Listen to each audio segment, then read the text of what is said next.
Regimento Interno do Tribunal de Contas do Distrito Federal. Título 6.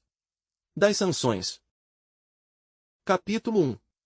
Das Disposições Gerais. Artigo 266. O Tribunal de Contas do Distrito Federal poderá aplicar aos administradores ou responsáveis as sanções previstas na Lei Complementar nº 1 de 94, na forma estabelecida neste regimento interno. Artigo 267.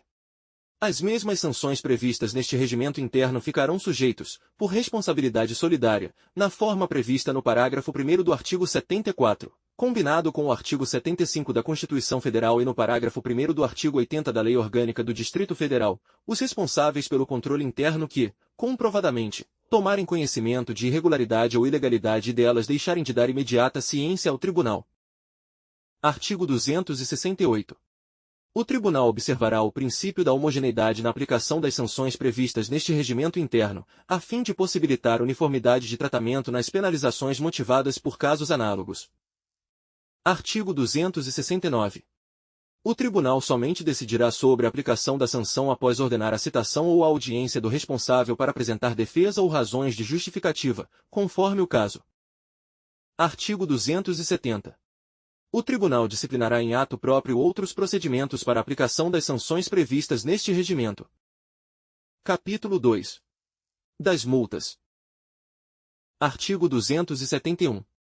Quando o responsável for julgado em débito, poderá ainda o Tribunal aplicar-lhe multa de até 100% do valor atualizado do dano causado ao patrimônio público, conforme estabelecido no artigo 56 da Lei Complementar nº 1 de 94. Artigo 272.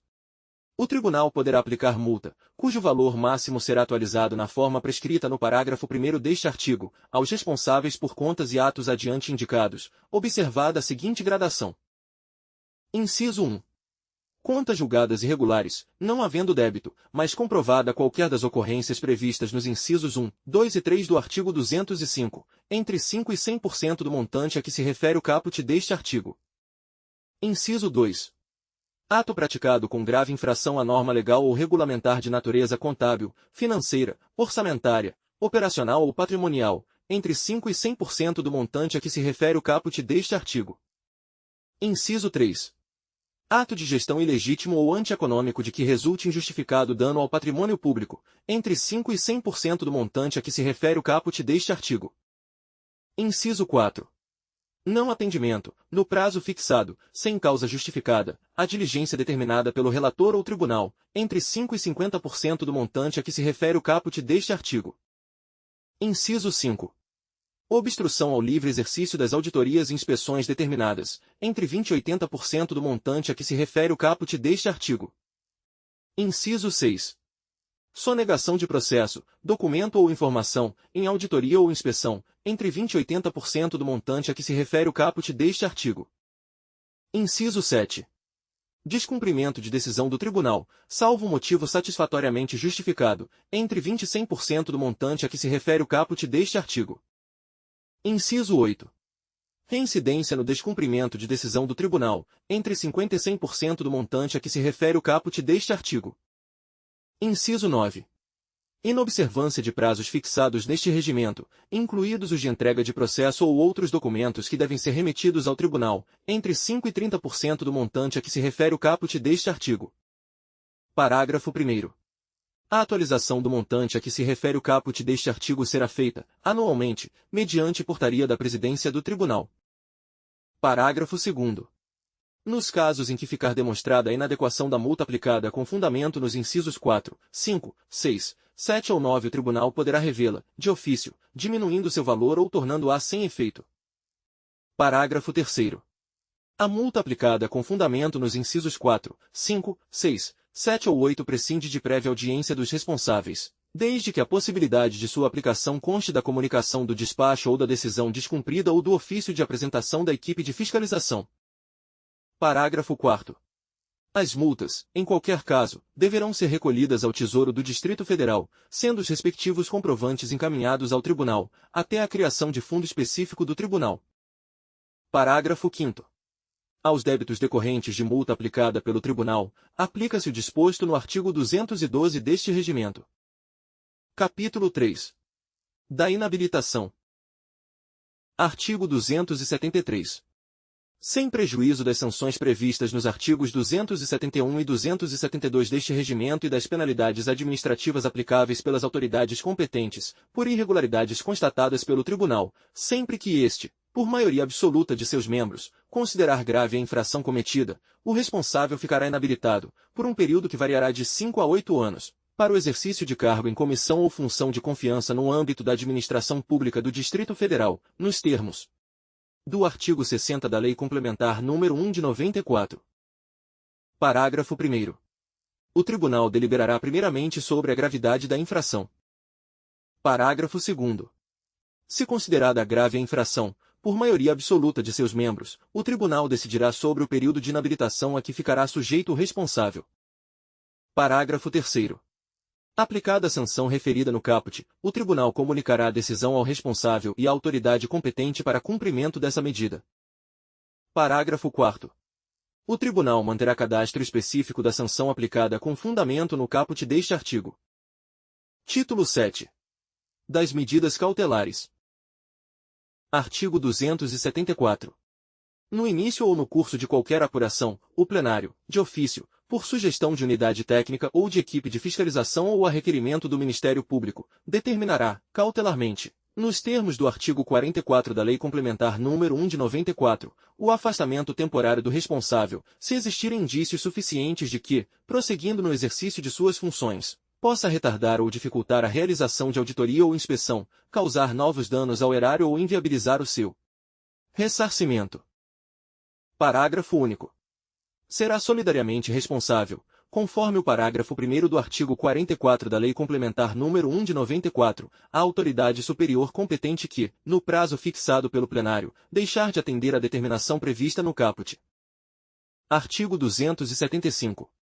Nas mesmas circunstâncias do artigo anterior, poderá o plenário, por maioria absoluta de seus membros, observado o disposto no parágrafo único do artigo 91 da Lei Complementar nº 1 de 94, sem prejuízo das medidas previstas nos artigos 273 e 276 deste regimento, decretar, por prazo não superior a 1 ano, a indisponibilidade de bens do responsável, tantos quantos considerados bastantes para garantir o ressarcimento dos danos em apuração, nos termos do parágrafo 2º do artigo 44 da Lei Complementar nº 1 de 94. Parágrafo 1º. Decretada a indisponibilidade dos bens. Inciso 1.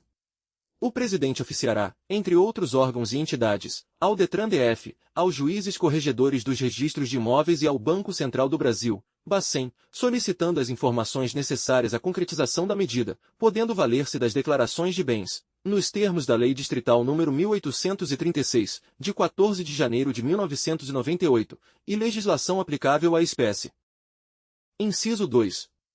A Secretaria de Controle Externo competente, de posse das informações de que trata o inciso anterior, instruirá o feito e procederá à individualização dos bens dos responsáveis, tantos quantos necessários para garantir o ressarcimento. Inciso 3. Identificados os bens dos responsáveis, o processo será encaminhado ao relator para, ouvido o plenário, deliberar sobre a necessidade de se oficiar aos juízes corregedores dos registros de imóveis e ao DETRAN-DF, para que se procedam às anotações devidas, impossibilitando a transferência do bem, enquanto durar a aplicação da medida. Parágrafo 2º. Diante da impossibilidade de obtenção de informações na forma indicada no inciso 1 do parágrafo anterior, o Presidente informará os fatos ao relator, o qual levará o processo a julgamento do plenário, para adoção das medidas cabíveis. Artigo 276. O plenário poderá solicitar, por intermédio do Ministério Público junto ao Tribunal, à Procuradoria-Geral do Distrito Federal ou, conforme o caso, aos dirigentes das entidades que lhe sejam jurisdicionadas a adoção de medidas necessárias ao arresto dos bens dos responsáveis julgados em débito, nos termos do artigo 61 da Lei Complementar nº 1 de 94. Parágrafo único. O tribunal deverá ser ouvido quanto à liberação e restituição dos bens arrestados. Artigo 277. O plenário, o relator, ou, o Presidente, na hipótese do artigo 16, inciso 14 deste regimento, em caso de urgência, de fundado receio de grave lesão ao erário, ao interesse público, ou de risco de ineficácia da decisão de mérito, poderá, de ofício ou mediante provocação, adotar medida cautelar, com ou sem a prévia oitiva da parte, determinando, entre outras providências necessárias à preservação da legalidade e do patrimônio público, a suspensão do ato ou do procedimento impugnado, até que o Tribunal decida sobre o mérito da questão suscitada, nos termos do artigo 45 da Lei Complementar nº 1 de 94. Parágrafo 1º. A decisão do presidente ou do relator, por despacho singular, de que trata o caput, bem como a revisão da cautelar concedida, nos termos do parágrafo 7º deste artigo, será submetida ao referendo do plenário na primeira sessão subsequente, mesmo quando o assunto for de natureza administrativa. Parágrafo 2º. Em caso de audiência obrigatória do Ministério Público junto ao Tribunal, este poderá manifestar-se, oralmente em plenário, antes do referendo do Tribunal. Parágrafo 3º. Se o plenário, o presidente ou o relator entender que antes de ser adotada a medida cautelar deva o responsável ser ouvido, o prazo para a resposta será de até 5 dias úteis. Parágrafo 4º. A decisão do plenário, do presidente ou do relator que adotar a medida cautelar determinará também a oitiva do responsável ou interessado, para que se pronuncie em até 15 dias, ressalvada a hipótese do parágrafo anterior. Parágrafo 5º. Nas hipóteses de que trata este artigo, as devidas notificações e demais comunicações do tribunal e, quando for o caso, a resposta do responsável ou interessado poderão ser encaminhadas por telegrama, facsímile ou outro meio eletrônico, sempre com confirmação de recebimento, com posterior remessa do original no prazo de até 5 dias, iniciando-se a contagem do prazo a partir da mencionada confirmação do recebimento. Parágrafo 6º.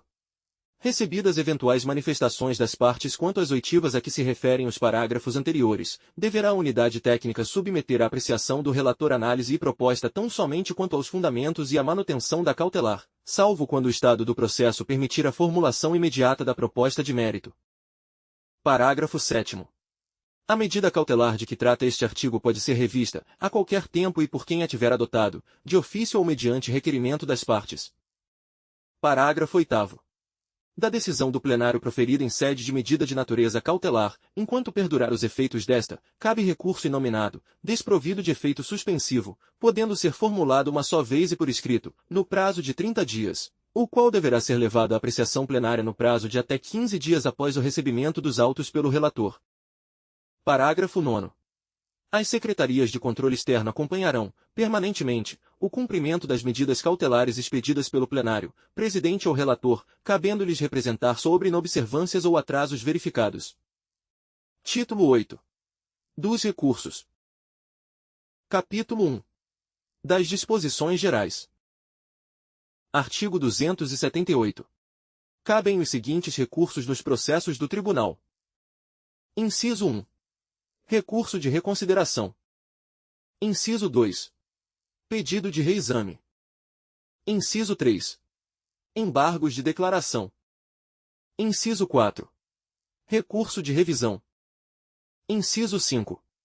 Agravo. Parágrafo 1º. Excetuados os embargos de declaração e o agravo, os recursos de que trata este artigo deverão ser distribuídos, mediante sorteio, a relator diverso daquele que tiver proferido o voto condutor da decisão recorrida, a quem compete o exame de admissibilidade e mérito. Parágrafo 2º. De decisão do plenário proferida em sede de medida de natureza cautelar caberá recurso inominado, na forma prevista no parágrafo 8º do artigo 277 deste regimento interno. Artigo 279. O relator do recurso apreciará sua admissibilidade após exame preliminar da unidade técnica, que indicará os itens da decisão sobre os quais o apelo incide para o fim da aplicação do efeito suspensivo. Parágrafo 1º. O exame de admissibilidade dos recursos a que se referem os incisos 1 e 2 do artigo anterior, poderá, a critério do relator, ser decidido mediante despacho singular. Parágrafo 2º.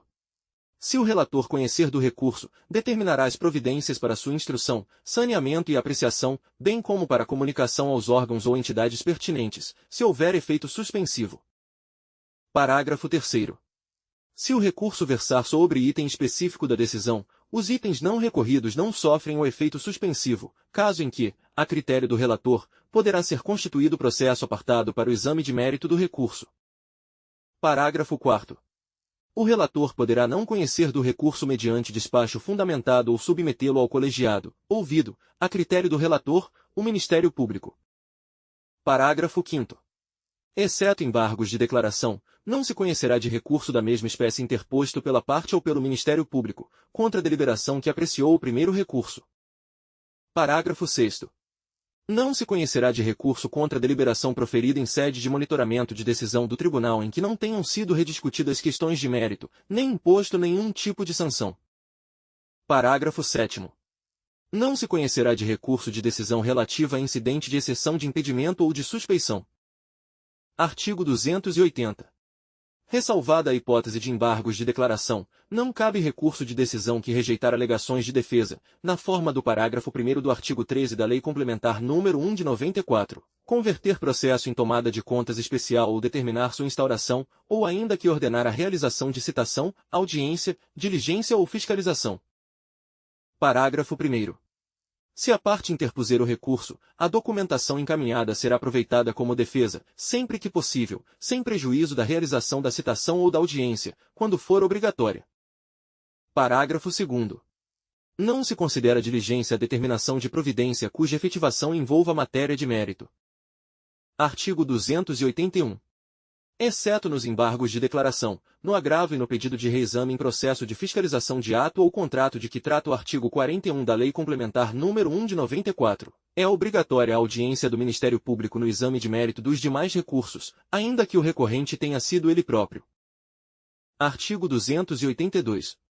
Havendo mais de um responsável pelo mesmo fato, o recurso apresentado por um deles aproveitará a todos, mesmo aquele que houver sido julgado à revelia, no que concerne às circunstâncias objetivas, não aproveitando no tocante aos fundamentos de natureza exclusivamente pessoal. Artigo 283. O recurso, inclusive o interposto pelo Ministério Público junto ao Tribunal, tendente a agravar a situação de outro interessado ou instalar o conflito de interesses, será objeto de comunicação ao atingido em potencial, para oferecer contrarrazões recursais, com prazo igual e improrrogável para todos os interessados e atingidos, facultando-lhes a apresentação de novos documentos. Artigo 284. Se, no prazo para interposição de recurso, sobrevier o falecimento do responsável ou interessado, ou motivo de força maior que suspenda o curso do processo, o prazo será restituído ao herdeiro ou sucessor, contra quem começará a correr novamente, em dobro, após cientificado pelo tribunal. Capítulo 2. Do recurso de reconsideração. Artigo 285. De decisão definitiva em processo de prestação ou tomada de contas, inclusive especial, cabe recurso de reconsideração, com efeito suspensivo, podendo ser formulado uma só vez e por escrito, pela parte ou pelo Ministério Público junto ao Tribunal, dentro do prazo de 30 dias, contados na forma prevista no artigo 168 deste regimento, devolvendo ao Tribunal apenas o conhecimento da matéria impugnada. Parágrafo único. Não se conhecerá de recurso de reconsideração quando intempestivo, salvo em razão de superveniência de fatos novos, caso em que não terá efeito suspensivo. Capítulo 3. Do pedido de reexame. Artigo 286. De decisão de mérito em processo concernente a ato sujeito a registro e a fiscalização de atos e contratos, cabe pedido de reexame, com efeito suspensivo, podendo ser formulado uma só vez e por escrito, pela parte ou pelo Ministério Público junto ao Tribunal, dentro do prazo de 30 dias, contados na forma prevista no artigo 168 deste regimento, devolvendo ao Tribunal apenas o conhecimento da matéria impugnada. Parágrafo único. Não se conhecerá de pedido de reexame quando intempestivo, salvo em razão de superveniência de fatos novos, caso em que não terá efeito suspensivo. Capítulo 4. Dos embargos de declaração. Artigo 287. Cabem embargos de declaração quando houver obscuridade, omissão ou contradição em decisão do tribunal. Parágrafo 1º. Os embargos de declaração poderão ser opostos por escrito, pela parte ou pelo Ministério Público junto ao Tribunal, dentro do prazo de 10 dias, contados na forma prevista no artigo 168 deste regimento, com indicação do ponto obscuro, contraditório ou omisso, sob pena de rejeição in limine. Parágrafo 2º. Os embargos de declaração serão submetidos à deliberação do tribunal pelo conselheiro que tenha proferido o voto condutor da decisão embargada ou pelo auditor, conforme o caso. Parágrafo 3º. Os embargos de declaração suspendem os prazos para cumprimento da decisão embargada e para interposição dos demais recursos previstos neste regimento, aplicando-se, entretanto, o disposto no parágrafo 2º do artigo 279 deste regimento. Parágrafo 4º. Opostos embargos de declaração contra decisão proferida em processo relatado por auditor convocado, este permanece vinculado ao respectivo processo. Parágrafo 5º. Os embargos de declaração meramente protelatórios serão recebidos como petição, por meio de despacho do relator, não se lhes aplicando o disposto no parágrafo 3º deste artigo. Parágrafo 6º. Na hipótese de serem conferidos efeitos infringentes aos embargos, serão devolvidos os prazos a todos os interessados. Parágrafo 7º. A nova decisão limitar-se-á à declaração pleiteada pelo embargante. Capítulo 5. Do recurso de revisão. Artigo 288. O recurso de revisão, sem efeito suspensivo, poderá ser interposto uma só vez e por escrito, pelo responsável, pelo interessado, pelos seus sucessores ou pelo Ministério Público junto ao Tribunal, dentro do prazo de 5 anos, contados na forma prevista no artigo 168 deste regimento, e será fundado em erro de cálculo nas contas. Inciso 2. Falsidade ou ineficácia de documentos em que se tenha fundamentado o acórdão ou a decisão recorrida. Inciso 3. Superveniência de documento novo com eficácia sobre a prova produzida. Artigo 289. A tramitação e a apreciação do recurso de revisão compreendem as fases de admissibilidade e mérito, que serão conduzidas por relator diverso daquele que tiver proferido o voto condutor da decisão de mérito anterior, assim consideradas. Inciso 1. Na fase de admissibilidade, o tribunal, a partir do voto do relator, ouvida a unidade técnica, verificando o cumprimento dos requisitos de admissibilidade, compreendendo a tempestividade, o interesse, a legitimidade, o pedido calcado nos incisos 1 a 3 do artigo 288 deste regimento e causa de pedir coerente com o pedido, determinará. Alínea A. A audiência dos demais interessados ou responsáveis, se houver conflito de interesse ou gravame para qualquer uma das partes, para apresentarem contrarrazões, tendo em conta os princípios constitucionais da ampla defesa e do contraditório. Alínea B. O envio dos autos à unidade técnica para instrução quanto ao exame de mérito. Inciso 2. Na fase de apreciação do mérito, que incluirá, além das razões recursais, as contrarrazões, se houver, o tribunal, com base no voto do relator, após o exame levado a efeito pelo órgão técnico, ouvido também o Ministério Público junto ao tribunal, apreciará e resolverá o recurso. Parágrafo 1º. A audiência dos interessados ou responsáveis a que se refere a linha A do inciso 1 deste artigo observará o disposto no artigo 283 deste regimento. Parágrafo 2º. A interposição do recurso de revisão pelo Ministério Público junto ao Tribunal será feita por meio de petição autônoma para cada processo a ser reaberto. Parágrafo 3º. A decisão que der provimento a recurso de revisão ensejará a correção de todo e qualquer erro ou engano apurado. Parágrafo 4º. Em face de indícios de elementos eventualmente não examinados pelo Tribunal, o Ministério Público poderá interpor recurso de revisão, compreendendo o pedido de reabertura das contas e o pedido de mérito. Capítulo 6. Agravo. Artigo 290. De decisão monocrática do presidente do tribunal ou do relator, desfavorável à parte, e da medida cautelar adotada com fundamento no artigo 277 deste regimento, cabe agravo, no prazo de 5 dias, contados na forma do artigo 168 deste regimento. Parágrafo 1º. Interposto o agravo, o presidente do tribunal ou o relator da decisão agravada poderá reconsiderar ou, se não o fizer no prazo de 5 dias, submeter o feito à apreciação do plenário até a terceira sessão seguinte à data do seu recebimento. Parágrafo 2º. Também será admitido agravo, no mesmo prazo previsto no caput, contra a decisão do relator ou do presidente que reconsiderar a decisão anteriormente agravada, a ser interposto pela parte ou pelo Ministério Público, quando não forem os autores do primeiro agravo. Parágrafo 3º. Se o despacho agravado for do presidente do tribunal, o julgamento será, nos termos deste regimento, presidido por seu substituto, computando-se o voto do presidente agravado. Parágrafo 4º. A critério do presidente do tribunal ou do relator, conforme o caso, poderá ser conferido efeito suspensivo ao agravo. Parágrafo 5º. Interposto agravo contra despacho proferido em processo relatado por auditor convocado, este permanece vinculado ao respectivo processo para apreciação do agravo. Título 9. Das disposições gerais e transitórias. Artigo 291. O Tribunal encaminhará à Câmara Legislativa, trimestral e anualmente, relatório circunstanciado e demonstrativo das atividades internas e de controle externo realizadas. Parágrafo único. No relatório anual, o Tribunal apresentará análise da evolução dos custos de controle e de sua eficiência, eficácia e economicidade. Artigo 292. O Tribunal manterá as seguintes publicações periódicas. Inciso 1. Diário Oficial Eletrônico do Tribunal, DOI, TCDF. Inciso 2. Boletim Interno. Inciso 3. Revista do Tribunal de Contas do Distrito Federal. Inciso 4. Regimento Interno. Parágrafo 1º. O Tribunal poderá ter, ainda, outras publicações relativas às matérias de sua competência. Parágrafo 2º. No começo de cada ano, desde que tenha havido anteriormente reforma regimental, será republicado, na íntegra, o Regimento Interno. Parágrafo 3º. O Boletim Interno é considerado órgão oficial, nos termos do artigo 90 da Lei Complementar nº 1 de 94. Parágrafo 4º.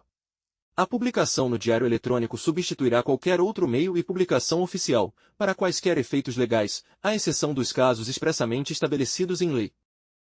Parágrafo 5º. O ato que regulamentar o Diário Oficial Eletrônico do Tribunal de Contas do Distrito Federal será publicado no Diário Oficial do Distrito Federal pelo período de 30 dias, nos termos do parágrafo 5º do artigo 4º da Lei nº 11.419, de 19 de dezembro de 2006. Artigo 293. Todos os atos, os termos, os documentos, as comunicações e as deliberações poderão ser produzidos, praticados, armazenados, transmitidos e assinados em meio eletrônico, na forma de norma elaborada pelo Tribunal, atendidos os requisitos previstos em lei. Artigo 294. O Tribunal de Contas poderá firmar acordo de cooperação e outros instrumentos similares com o Tribunal de Contas da União, de Estados e de municípios e entidades congêneres internacionais, com outros órgãos e entidades da administração pública e, ainda, com entidades civis nacionais e internacionais, objetivando o intercâmbio de informações que visem ao aperfeiçoamento dos sistemas de controle e de fiscalização, o treinamento e o aperfeiçoamento de pessoal e o desenvolvimento de ações conjuntas de fiscalização. Parágrafo 1º. Os acordos de cooperação aprovados pelo plenário serão assinados pelo presidente do tribunal. Parágrafo 2º.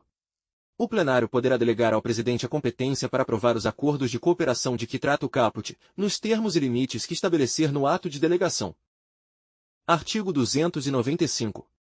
O Tribunal de Contas, para o exercício de sua competência institucional, poderá requisitar aos órgãos e entidades distritais, sem quaisquer ônus, a prestação de serviços técnicos especializados, a serem executados em prazo previamente estabelecido, sob pena de aplicação da sanção prevista no artigo 272 deste regimento. Artigo 296. Os trabalhos do plenário começarão no primeiro e terminarão no último dia de sessão do período referido no artigo 79 deste regimento. Parágrafo 1º.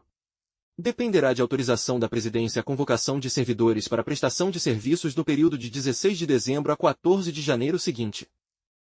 Parágrafo 2º. Salvo quando se tratar de obrigação legal ou regulamentar, a prestação de serviços na forma do parágrafo anterior será compensada na forma disciplinada em resolução do Tribunal. Artigo 297. Não haverá expediente no Tribunal e em seus serviços auxiliares. Inciso 1. Nos feriados estabelecidos em lei. Inciso 2. Nos pontos facultativos federais e locais. Inciso 3. Na quinta e na sexta-feira da Semana Santa. Inciso 4.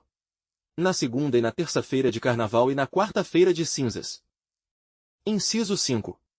Nos dias 1º e 2 de novembro. Inciso 6. Quando, por deliberação do plenário, for considerada necessária a suspensão das atividades da Casa. Artigo 298. Aplicam-se subsidiariamente no Tribunal as disposições das normas processuais em vigor, no que couber. Artigo 299. Os casos omissos neste regimento e as dúvidas suscitadas na sua interpretação serão resolvidos pela maioria absoluta dos conselheiros efetivos do Tribunal, inclusive o presidente. Artigo 300. O Tribunal poderá prestar homenagem aos conselheiros. Inciso 1. Por motivo de afastamento definitivo de seu serviço. Inciso 2. Por motivo de falecimento. Inciso 3. Por outros motivos que o plenário assim deliberar. Parágrafo único. Quando a homenagem consistir na aposição de nome, busto ou estátua em dependência do tribunal, dependerá de proposta escrita e justificada de pelo menos 5 conselheiros, sobre a qual opinará, fundamentadamente, o presidente, e de aprovação do plenário, por maioria absoluta de votos. Artigo 301. O Tribunal agraciará com a Ordem do Mérito de Contas Rui Barbosa pessoas ou entidades que venham prestando ou tenham prestado relevantes serviços voltados às funções institucionais do controle externo, afetas aos tribunais de contas, bem assim à administração pública e à cultura jurídica, na forma estabelecida em regulamento próprio. Parágrafo único. Funcionará junto ao plenário do Tribunal de Contas um Conselho da Ordem, a que se refere este artigo, composto pelo presidente, vice-presidente e demais conselheiros efetivos da Corte, ao qual compete administrar a ordem do mérito em causa. Artigo 302. O Tribunal de Contas, durante o primeiro semestre de cada ano, promoverá seminários de atualização de normas e procedimentos, abertos a servidores representantes de órgãos e entidades integrantes da administração pública. Artigo 303. Enquanto não providos os cargos de sua Procuradoria-Geral, a representação judicial do TCDF será exercida pela Procuradoria-Geral do Distrito Federal. Artigo 304. A tramitação dos processos administrativos será disciplinada em resolução. Artigo 305. Este regimento entrará em vigor 30 dias após a data de sua publicação. Artigo 306. Revogam-se as disposições em contrário, em especial o regimento interno aprovado em 30 de outubro de 1990, e as emendas que se lhe seguiram. Se este conteúdo foi útil para seus estudos, inscreva-se no canal, deixe seu like e compartilhe. Deixe nos comentários a lei que gostaria de ver no nosso canal. Até a próxima leitura.